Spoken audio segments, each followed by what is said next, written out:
Good afternoon. My name is Suresh Jayakar, and I am a user experience designer. I work at a local agency called Cluj. Today, I am excited to talk to you about design and design thinking. Design thinking is a process, a way to solve problems. We're naturally taught to take the best choice and to execute that, to think convergently. What design thinking does is encourage us to think divergently, to think outside the box, and to come up with creative ways that might not even exist. We often look at problems through a microscope. What design thinking does is to look at it through a telescope, to look at the big picture, to see how things work from a holistic perspective. And we do that by talking to our users, by empathizing with them, understanding their problems, and defining those problems, and then creating solutions that we can then test and validate. My family and I moved from India to Southern California in 2003. My mom, who's a nurse, got a job in Centinela Hospital in Inglewood.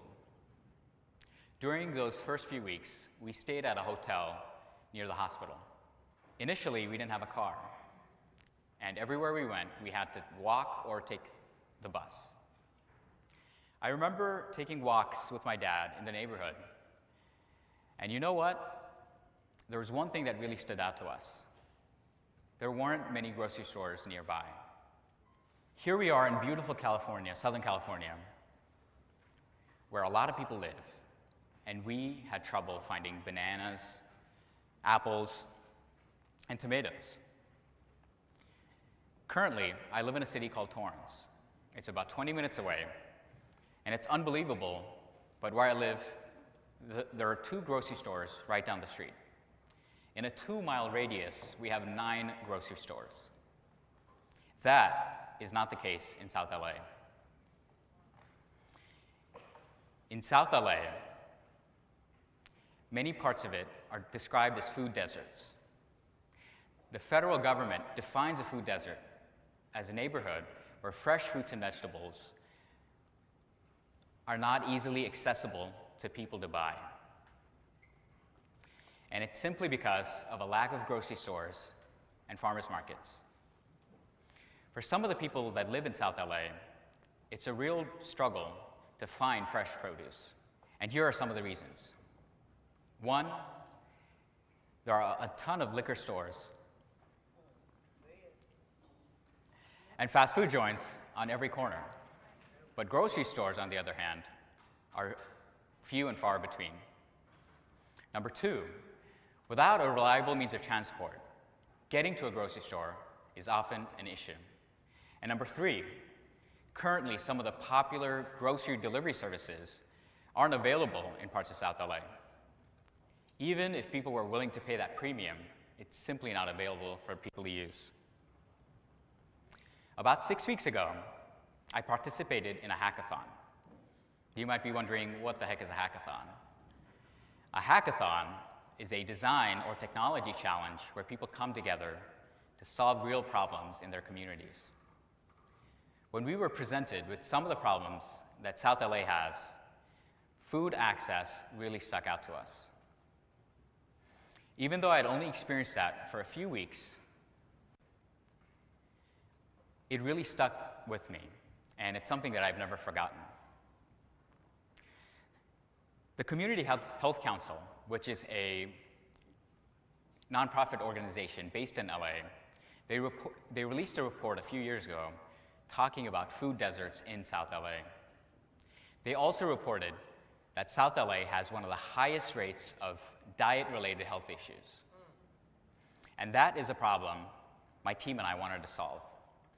And what we came up with was a produce truck.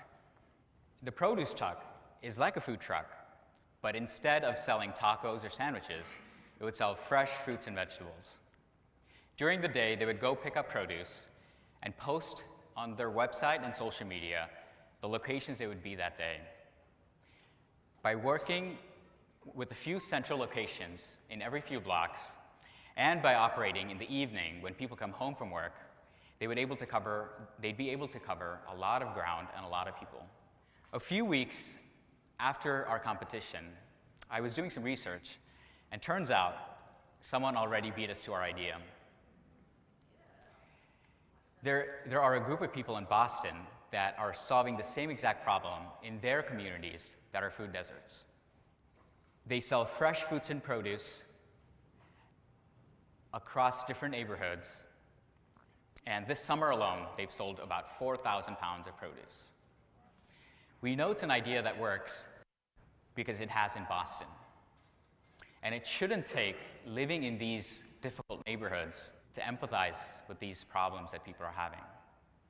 It's going to take people from all walks of life, designers, donors, developers, all of us to come together to collaborate and use design thinking to solve this big problem that our community is facing today.